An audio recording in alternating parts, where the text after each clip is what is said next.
లేకపోతేనేమో మంత్రి గారు ఒకసారి వివరిస్తే బాగుంటుందని కోరుతున్నాను సార్. అధ్యక్ష, గౌరవ మంత్రి గారు చాలా విషయాలపైన చెప్పడం జరిగింది. వారికి ముందుగా ధన్యవాదాలు తెలియజేసుకుంటూ, ప్రధానమైన సమస్య అధ్యక్ష, ఎందుకంటే ఇది ఒక పెద్ద సవాల్గా మారిపోయింది. కర్ణాటక అధ్యక్ష, వాళ్ళు ఒక కోఆపరేటివ్ సొసైటీ ప్రతి జిల్లా నుంచి ఒక ఫెడరేషన్ పెట్టుకొని వాళ్ళు హైదరాబాద్లో 25% మార్కెట్ కర్ణాటక వాళ్ళు పాలు పోస్తున్నారు, అమూల్ వాళ్ళు పోస్తున్నారు. దీని వెనుక ఉన్నటువంటి ప్రధానమైనటువంటి విషయం ఏమిటంటే, ఇవన్నీ కూడా కోఆపరేటివ్ రంగం నుంచి వచ్చినవి. కోఆపరేటివ్ రంగంలో విజయాలు ఎందుకు వస్తున్నాయి, మనం మన విజయ డైరీని ఇన్ని కోట్లు పెట్టినా ఎందుకు ముందుకు పోతలేము అనే దాని మీద ఒకసారి గౌరవ మంత్రి గారు నిశ్చితంగా దాన్ని పరిశీలించాల్సిన అవసరం ఉన్నది. ఎందుకంటే కోఆపరేటివ్స్ ఆర్ మెంబర్స్ ఓన్ అధ్యక్ష, they are for profit organisations. ప్రతి ఒక్క మెంబర్ కూడా ఇది మా కోఆపరేటివ్ కాబట్టి మాకు వచ్చేటువంటి లాభాలు మాకు వస్తాయి కాబట్టి ఇంట్రెస్ట్గా దాన్ని ముందుకు తీసుకుపోతున్నటువంటి అంశం మనం గమనించాలి. అది జరగకుండా మేము జనరల్గా మేము సబ్సిడీ ఇస్తున్నాం కాబట్టి 1,00,000 లీటర్ల నుంచి విజయ డైరీ 4 లక్షల లీటర్ అయిందని చెప్తున్నారు అధ్యక్ష. అది తప్పు అధ్యక్ష.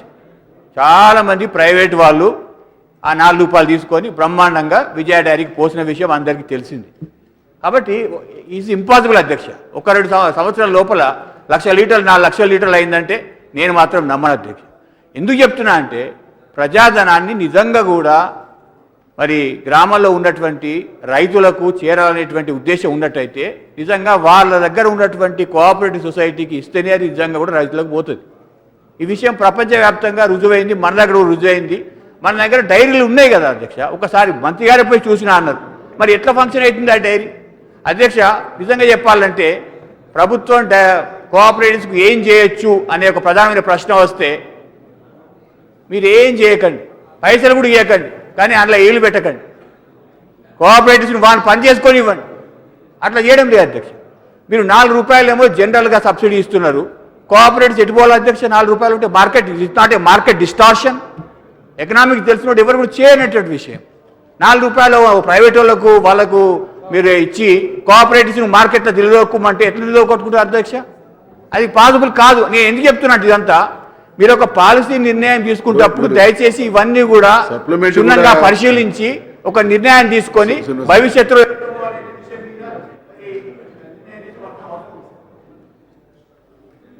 శ్రీనివాస్ గౌడ్ గారు. అధ్యక్ష, పాలను ఉత్పత్తి చేయడం ఒక ఎత్తు అయితే కల్తీ పాలను అరికట్టడం అనేది చాలా ముఖ్యం అధ్యక్ష. ఇక్కడ పాల ఉత్పత్తి చేయడానికి మంత్రిగా నోట్ చేసుకుంటున్నారు. మరి స్కీమ్ ఎట్లా పాల గొర్రెలను బర్రెలను ఎట్లా పెంచాలి అనేది ఒక స్కీమ్ తయారు చేస్తారు. కానీ ప్రజెంట్ ఇమ్మీడియట్గా ప్రమాదకరమైనది మన తెలంగాణ ప్రజలలో ఏంది అధ్యక్ష అంటే, ప్రతి 50% పాలల్లో కల్తీ ఉంది అధ్యక్ష. ఆ కల్తీ పాలను అరికట్టడానికి already prevention of adulteration act 1964 ప్రకారము యాక్షన్ తీసుకోవడానికి ఉంది అధ్యక్ష. కానీ సంబంధించినటువంటి ఫుడ్ ఇన్స్పెక్టర్స్ ఒక 10% కూడా లేరు అధ్యక్ష జనాభా సరిపోయేటువంటి. కనుక వెంటనే ఈ పోస్టులను ఫిలప్ చేయాలి. తర్వాత ప్రత్యేకంగా చట్టం కూడా తీసుకురావాలి అధ్యక్ష. ఎందుకంటే ప్రతి ఇంట్లో ప్రతి చిన్న పిల్లల నుంచి ముసలైన వరకు ఛాయనో పాలు తాగుతారు అధ్యక్ష, పెరుగో మధ్యలో తాగుతారు. కనుక దాని మీద వెంటనే పట్టుకోగానే వాళ్ళని నాన్ అవైలబుల్ సెక్షన్స్ పెట్టి జైలు పెట్టించడానికి, అలాంటి సంస్థలు సీజ్ చేయడానికి కఠినమైన చర్యలు తేవాలి అధ్యక్ష. రెండవది, మన హెరిటేజ్ పాల ఉత్పత్తి కేంద్రం ఉంది అదే. హెరిటేజ్ నందిని ఉంది, జెర్సీ ఉంది, అమూల్ ఉంది. ఇవేమో ఫుల్ లాభాలు నడుస్తున్నాయి అధ్యక్ష. కోట్ల రూపాయలు దీనిలో సంపాదించడం చెప్పి ఆ నాయకులు ఇన్కమ్ ట్యాక్స్లో అక్కడక్కడ చూపిస్తూ ఉన్నారు. మరి మన విజయ డైరీ ఇంకా ఇలాంటి విజయ డైరీలు ప్రతి జిల్లా కేంద్రంలో పెట్టి లాభాల బాటలు నడిపించాలని చెప్పి ఎందుకు ఆలోచన రాలేదు? మరి ఎప్పుడు చేస్తారో చెప్పాలి అధ్యక్ష. తర్వాత మంత్రి గారు ఈ కేసెస్ ఆక్సిడేషన్ ఇంజెక్షన్ నిషేధించడానికి ఏమి యాక్షన్ తీసుకున్నాడు, ఎన్ని కేసులు పెట్టినని చెప్పలేదు అధ్యక్ష. దయచేసి ఆ వివరాలు చెప్పాలి అధ్యక్ష.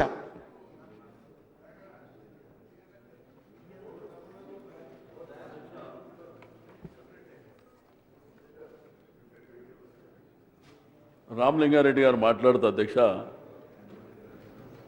చాలా వరకు ఈ గేదెలు చనిపోతున్నాయి, దాని ఇన్సూరెన్స్ ఎప్పుడు చేస్తారు అనేది వాళ్ళు అడగడం జరిగింది అధ్యక్ష.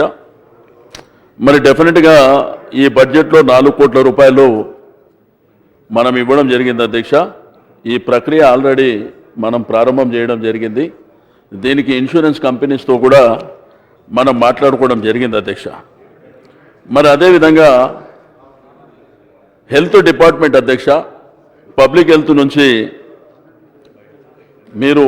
నేను శ్రీనివాస్ గౌడ్ గారికి గౌరవ సభ్యులకు రిక్వెస్ట్ చేస్తున్నా, ఏదైతే కల్తీ విషయంలో మీరు తప్పకుండా మీ దృష్టికి వచ్చింది మా దృష్టికి తీసుకురండి. అది హెల్త్ డిపార్ట్మెంట్ చూస్తుంది కాబట్టి తప్పకుండా సీరియస్గా యాక్షన్ తీసుకోదగిన విధంగా ప్రభుత్వం చర్యలు చేపట్టడం జరుగుతుంది అధ్యక్ష. ఎందుకంటే రాష్ట్ర వ్యాప్తంగా కొన్ని లక్షలాది మంది కుటుంబాలకు సంబంధించినటువంటి విషయం అధ్యక్ష.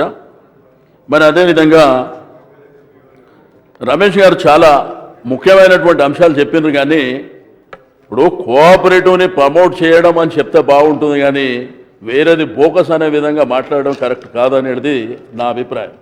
ఇప్పుడు కోఆపరేటివ్ని మీరు ప్రమోట్ చేయండి అని చెప్పండి, కోఆపరేటివ్ వ్యవస్థను ప్రమోట్ చేయండి అని చెప్పండి, అంతేగాని ఏ 4 రూపాయల ఇన్సెంటివ్ ఇవ్వడమే బోకస్ అన్నట్టు, లేకపోతే అది ప్రాపర్గా అందుతలేదు ప్రైవేట్ వాళ్ళకి అందుతుందంటే అది సొసైటీల ద్వారానే ఇస్తున్నాం.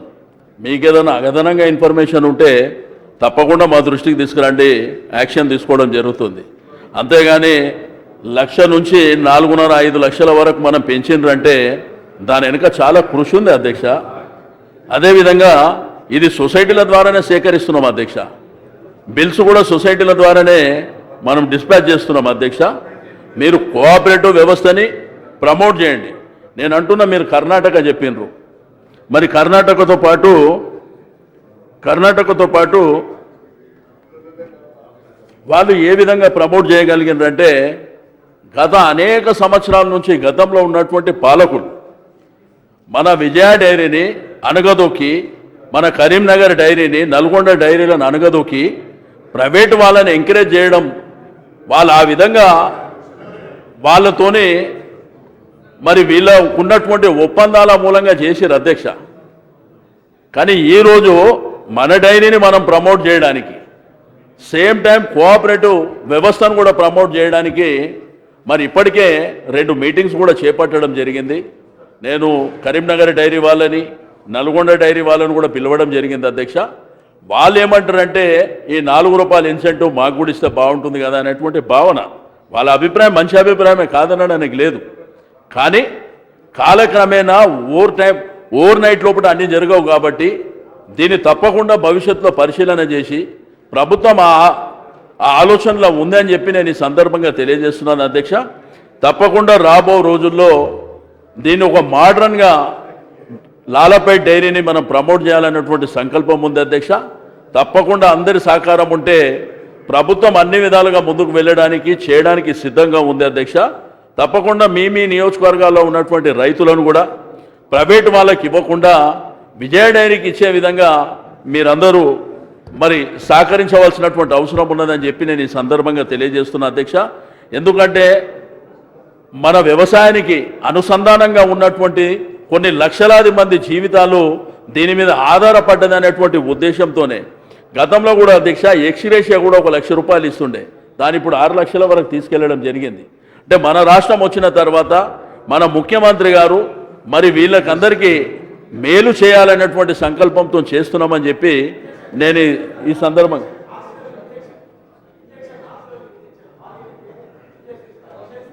అందుకే అది హెల్త్తో మాట్లాడదామన్నారు కదా మీరు, మినిస్టర్ గారు మీరు చెప్పినారు ఆ విషయం. ఓకే తప్పకుండా ఆల్రెడీ అవన్నీ మనం నోట్ చేసుకోవడం జరిగింది. ఎంతవరకు దానికి ఉపయోగం అంటే జీవాలకు ఏ విధమైనటువంటి ఉపయోగం ఉంటుందో డెఫినెట్గా ఆ పద్ధతిలోనే మనం ముందుకు వెళ్ళడం జరుగుతుంది. అదేదన్నా ఉంటే కూడా తప్పకుండా మా దృష్టికి తీసుకురండి. మీరు ఏదైతే ఆక్సిటోసిన్ ఇంజెక్షన్ పశువులలో ఇవ్వడం నిరోధించడం జరిగిందని, అయితే తప్పకుండా దీని ప్రికాషన్స్ కోసం మనం ఆల్టర్నేటివ్గా తీసుకోవడం జరుగుతుంది. కాబట్టి కొద్దిగా మీ దగ్గర ఉన్నటువంటి ఇన్ఫర్మేషన్ కూడా మాకు ఇస్తే తప్పకుండా ఇది రాష్ట్ర వ్యాప్తంగా కూడా ఉపయోగపడుతుందని చెప్పి నేను ఈ సందర్భంగా the question hour is over. వాయిదా ప్రతిపాదనలు శ్రీ కె జానారెడ్డి గారు మరియు ఇతర సభ్యులు, శ్రీ జి కిషన్ రెడ్డి గారు అనేక ప్రాంతాల్లో సాగునీటి తాగునీటి సమస్యల గురించి ఇచ్చిన వాయిదా ప్రతిపాదనలు తిరస్కరించడమైనది. శ్రీ సున్నం రాజయ్య గారు ప్రభుత్వ ఆసుపత్రుల్లో వైద్య సౌకర్యాలను మెరుగుపరచాలని కోరుతూ ఇచ్చిన వాయిదా ప్రతిపాదన తిరస్కరించడమైనది. Now tea break for 15 minutes.